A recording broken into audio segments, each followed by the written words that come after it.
My name is Jeremy Bailenson. I'm a professor at Stanford University.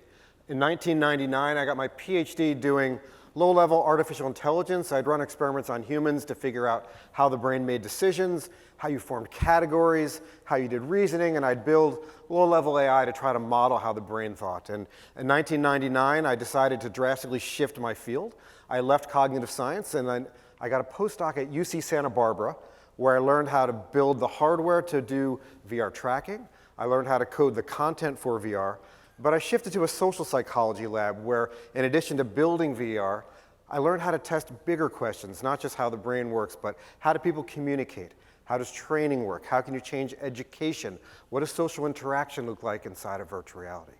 And I did that for 4 years, and in 2003, I was lucky enough to get a job at Stanford University, where for 15 years, I've been building VR, running experiments where I put humans in VR, see how it affects the mind, and more recently, building applications to leverage what we know about what makes VR such a powerful medium. So I'm going to take you back in time to the year 2001. In 2001, my colleagues and I flew from Santa Barbara to Washington, D.C., and we gave a demonstration to the Federal Judicial Center on how one would use virtual reality in the courtroom. For example, recreating crime scenes so that jurors could look around, or having witnesses do police lineups where they got to look at suspects. And while we were there, we showed our classic demo, the classic demo that really shows you that VR feels real. And this is called walking the plank. And the way that this works is you put on the goggles, and you look around, and you're in a VR version of the room that you're in. That's kind of boring, so you're there, and you kind of walk a little bit, and everything feels right, and you're in this room. We then hit a button, and we drop a chasm. Chasm's about 10 meters deep. And to get across, you've got to walk across a little rickety plank to get the 3 meters to get to the other side. So we're giving these demos, and they're very powerful. And we had a federal judge come through. And the federal judge is kind of a big guy and a lot of gravitas. And while he was walking, he just made a mistake, and he stepped a little bit to his left.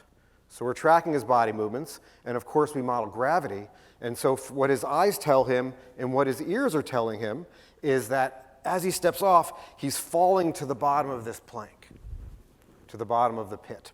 Now, if you're in the real world and you wanted to save your life, the only solution would be to dive at a 45-degree angle to try to catch the lip of that edge. And so here we are in Washington, D.C., with a room full of judges and lawyers, and this federal judge just dives in the middle of the air. Okay. It gets a little bit worse. It was my first public demo, and there was a table where the render machine was, and it had a sharp corner on it, okay? And so this judge's face is going right towards the corner, and I was a 26-year-old postdoc. I had one move, because I wasn't prepared for this event. My one move was to just kind of smash into him, redirect his trajectory so his face didn't hit the corner. And so he was fine. Nobody got sued or put in jail. He was actually a pretty good sport about it. But the reason why I spend a minute of your time on that story is to illustrate something called presence. Presence is the construct that really makes VR special. Psychologists define it as the illusion of non-mediation, meaning when VR is done well, the technology disappears. You're having an experience. The front of your brain may be telling you it's not real, but the back of your brain, the part that's in charge of keeping you alive, cannot overcome the illusion. Another way to think about it is we just learned about biology and how long it takes. Evolution takes a while, and VR is a really new thing. So the brain just kind of uses its template, and we respond as if it's real. My lab at Stanford has been around for 15 years. We have been very active in guiding decision makers during that time. We have heads of state that come to the lab. We have the US military spends a bunch of time there. We have CEOs of big companies. We've got a floor that shakes. We've got a very accurate tracking system that can measure your body movements really accurately. We do virtual scent. It's a very high-end technical destination. That being said, the lab as a technological destination is completely obsolete at this point, meaning we've gone from when I first started doing this work, every VR system that we ever used in my lab up until about 5 years ago cost more than my automobile. We've now gone from them costing more than a car to they cost a couple $100. And for the first time ever in the long history of VR, which has really been around conceptually since the 60s, but in practice since the early 80s, we've got tens of millions of these things floating around, a lot of these really great high-end systems. Now, this is Popper. Popper was 90 years old in this picture. And for those of you who are watching this, what's going through your mind right now, if you've tried virtual reality, is just what Popper experienced, which is he did VR, and he said, wow, this is cool, but really, what's the point? And what am I going to use this for? And that's a common narrative that we see in the Valley, which is really cool technology. I don't see how it's going to affect my life. And what we're going to talk about for the rest of today are applications that justify when one would use VR. And a framework that we like to talk about is the DICE framework. And what the DICE framework says, if you're going to use virtual reality, you should save it for an experience that if you did it in the real world, it would be dangerous. For example, flight simulator, making mistakes while learning to fly is very dangerous. Impossible, for example, becoming someone else, changing your skin color, changing your age, changing your gender, and experiencing diversity training. Counterproductive, you learn such an important lesson in this virtual reality experience, but if you did it in the real world, it would come at a cost to you. Or things that are just so prohibitively expensive and rare that you just can't do them easily in the real world. Another way of saying this is if 3 years from now, all of you are putting on virtual reality goggles to check your email, then I've done something horribly wrong as an evangelist in this space. It's not for that. I'm showing a copy of my book not because I'm asking you to buy it. Samsung has been generous enough to give all of you a copy. And for those of you that really care about the notions I'm going to talk about today, please enjoy reading it. In particular, chapters 1, 3, and 10 are most relevant to today's topics. First thing I want to talk about is a line of research that we've been doing for quite some time, and it's really about empathy and how one can generate empathy. And we're going to talk about two separate psychological theories that give rise to this work. The first one is called the contact hypothesis. To oversimplify a psychological and sociological theory, if you take groups that don't get along well, where one's an in-group and one's an out-group, or they just don't have much time spent together, and there's some tension there, simply by putting them together, putting people in the same schools, for example, that physical contact will eventually cause people to have better social relations. Very famous theory started in the 1960s. Second theory I want to talk about is something called body transfer. And what body transfer states, this is a neuroscience theory.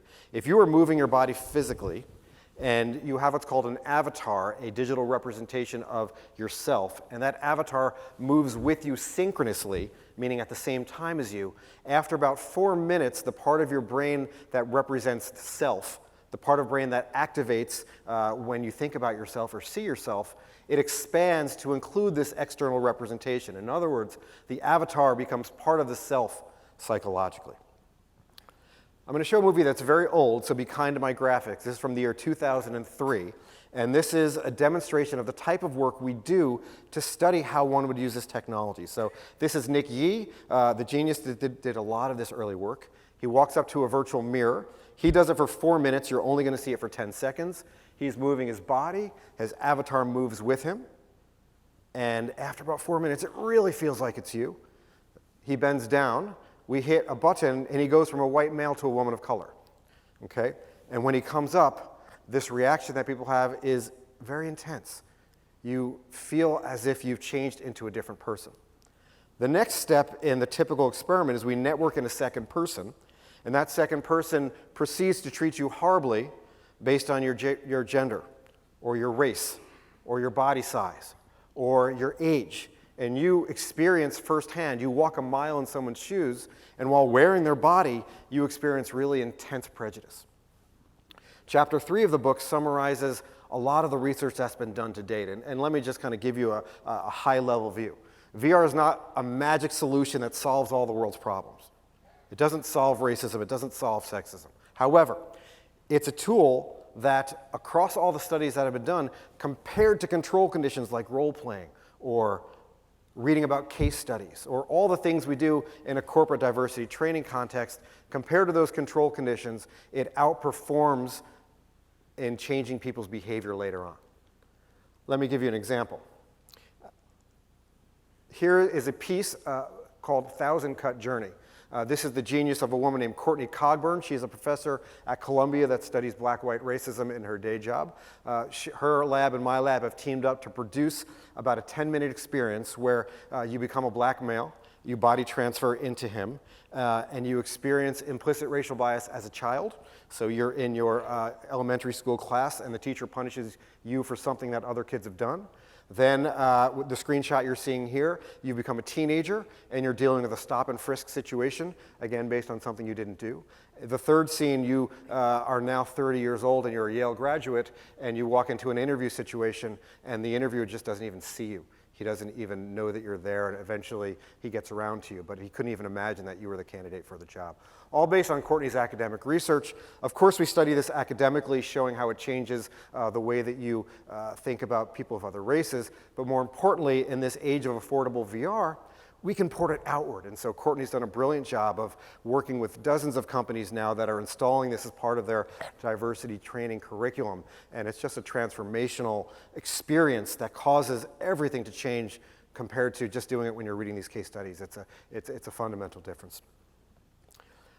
A graduate student in my lab, her name is Fernanda Herrera. Fernanda has produced the most amazing study to kind of give us an understanding of how robust these effects are. So Fernanda studied a piece called Becoming Homeless. Becoming Homeless is free to download online if you'd like it. It's based on the research of psychologist Lee Ross. Lee Ross has coined something called the fundamental attribution error.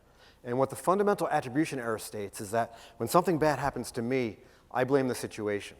When something bad happens to you, I blame something about who you are, your character, and all of us do this all the time. We assume that bad people deserve the stuff that you get. So we've built something called Becoming Homeless, where you learn that not all homelessness is caused by who a person is. Situational factors get in the way. So in this simulation, you get evicted from your house. You're trying to sell stuff to make rent, but you can't sell stuff quickly enough to make your rent, so your landlord throws you out.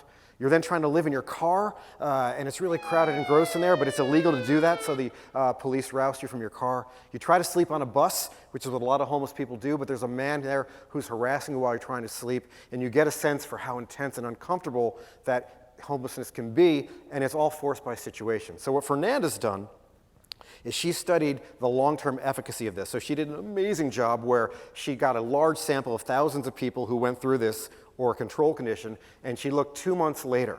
And 2 months after having a VR experience, compared to, say, reading about a case study or doing kind of corporate role-playing about this, when you do the VR study, you are more likely to sign a petition, an actual California proposition that says, I'm willing to have my own personal taxes increased to support affordable housing measures. So in general, we look at behaviors, and this is the first study. Again, I would never want to create the impression that VR solves all the problems, but this is the first study that shows these effects last 2 months out, and they last with real behaviors, signing petitions like that.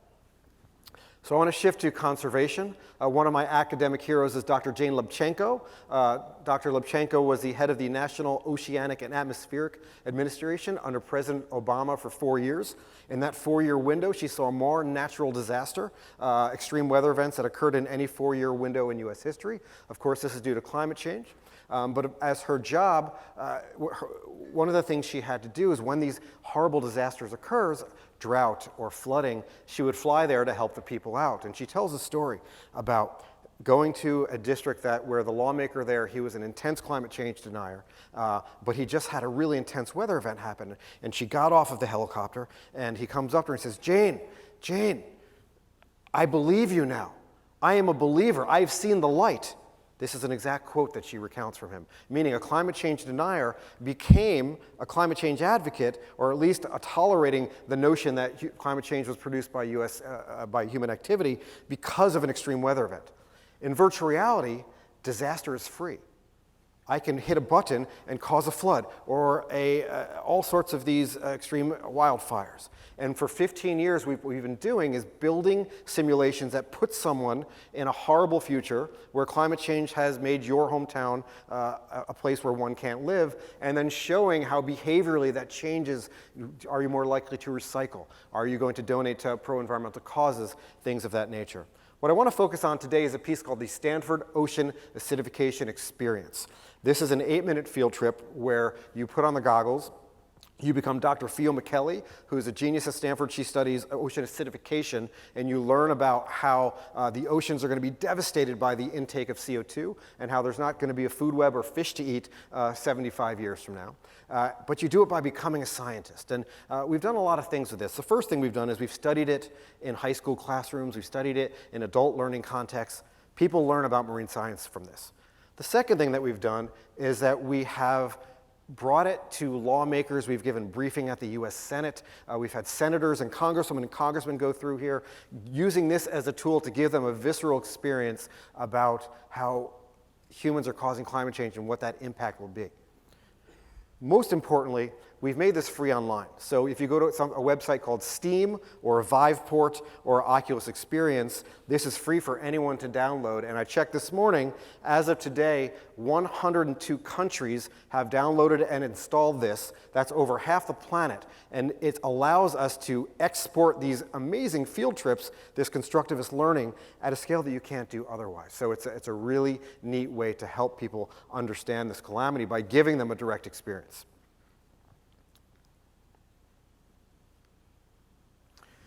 I want to shift now to the story of Derek Belch. So Derek took my virtual people class in 2005. At the end of the class, he said, Jeremy, he was a field goal kicker for the Stanford football team. He said, Jeremy, can we use virtual reality to train athletes? I said, Derek, it's a brilliant idea. How about you come back in about 10 years when the technology's ready? And so Derek did. He came back in 2013, and he got his master's thesis in my lab while he was also an assistant coach on the Stanford football team. And he convinced Coach David Shaw, who's a genius, a brilliant, forward-thinking individual. Coach Shaw donated 5 minutes of practice time on Mondays where we would build a virtual reality scenario of our team pretending to be the team we're going to play that Saturday and throw out a bunch of complicated blitz packages, and we would film in VR what it was going to be like to play the team we were playing Saturday. Then on Wednesday, we'd get that footage back to the football office, and the quarterback, he would train. And when I say he would train, he knows how to throw and run. We're not teaching that. We're teaching them how to make decisions. And the way we're doing that, when a quarterback goes to the line of scrimmage, he basically has a line of plays, and he looks around, and everybody's running around trying to confuse him and screaming at him, and he's got to make a choice. Do I keep the original play, that's called let it roll, or do I go to the next play down the queue, which is called kill, kill, kill? He can also move a running back to pick up a blocker. Those are the two parameters he's got to do while everyone's screaming at him, trying to fake him. And so we had them train mental decision making, extra repetitions of looking around, feeling the cacophony, and deciding what to do. After 3 weeks, coach makes it mandatory for all the players to use. At the end of that season, Stanford football outperforms expectations. Both the coach as well as Kevin Hogan, the quarterback that year, say that VR was one of the reasons why they did so well. So Derek graduates January 2nd, and like many Stanford students, on January 3rd he forms a startup. The startup is called Stryver, and Stryver, I'm a co-founder for full disclosure. Derek just blows everyone away. Within 3 months, he signed 7 NFL teams to multi-year packages, and in the next few years proceeds to change the way sports are trained. I can't list all the teams that we're working with, but I want you to focus on the leagues. Every major league is using this now to train referees, work with the United States Olympic team, changing the way people mentally prepare for sports. But then we have an interesting thing happen. One of the teams that we train is the Arkansas Razorbacks. And we're training the Razorbacks. We've got this beautiful VR system set up in the football office. And Brock, who's in charge of training for Walmart, comes in and he does the football demo. And he says, what you guys are doing, which is have someone look around, recognize a visual pattern, make a decision based on what he sees, and then tell other people about it, is what every Walmart employee does every day. And so we began a journey. And the journey began at one single one of Walmart's 200 training academies. They've got these training academies, boot camps where you go to learn. You may be asking, what would one do in virtual reality to train for Walmart? And I will tell you, the pit, which is super scary, and we brought it for you in the demo room, by the way, so after this, while you're having your wine later on, go try to walk the plank. That's super scary, but to me, the scariest thing I've ever done is holiday rush at Walmart, okay? You've got people everywhere coming at you, screaming at you, and it's a rare event. Due to turnover at Walmart, only 1 in 2 employees have ever gone through it. So we have about 20 scenarios: a difficult conversation with an employee, how to fire somebody, how to hire somebody, lots of these scenarios. So we start at one training academy, and we just show qualitatively it's well received. People like it. We then go to 30 of them, and over a trial period, we train about 10 to 20,000 people, and in 30 of them, we compare it to 30 other training academies that don't have VR, and look at their subsequent job performance, and show that people who train in VR do better than those who did not subsequently on their job. We then go to all 200 training academies, and in the year 2016, 2017, 200,000 Walmart employees train in VR. Then this happens. Walmart decides to install 2, 3, or 4 VR training systems in every single one of its 4,700 stores. We installed 17,000 VR training systems across the United States in the largest rollout in the history of VR. As of now, we have, this year, in the past year, we've had 1 million Walmart employees trained in VR. It is truly the moment when VR migrates out to the world. It's not just quarterbacks or military folks who are doing this. It's people that get to do this every day to make their jobs better, and it's a very special moment in the history of VR. A harder to tell story is one of the things that we're training Walmart employees to do is how to survive an active shooter situation and how to keep their customers safe. One of the things that we've been working with them for a year on is active shooter training, and the people who were in that store in El Paso that day actually were trained on how to deal with active shooter. And this is a screenshot of an interview that Doug McMillon, the CEO of Walmart, gave to Fortune magazine, saying that as horrible as that event was, more lives would have been lost if people weren't very quick at making decisions. And so for these intense events, it's not fun to talk about, but I think this is an important tool for training. Verizon has adopted a similar approach. We've worked with thousands of Verizon store managers to train them on how to save lives when a gunman comes into their stores. They've got all the merchandise up front in the store. It's a really nice use case. United Rentals has reduced the onboarding of salespeople by 50%. Tyson claims with their internal data, this is them saying that accidents on the job have gone down by 20% since they've started using Stryver for training. Nationwide has taken a 3-hour-long training regimen that nobody liked to do and condensed it into 12 minutes, and they love it. I'm going to close on the Niners. I hope some of you are Niners fans. We're 8-0 this year. We're 8-0 this year, and we are using Stryver for training. So root for the Niners this Sunday, and thank you very much for your attention.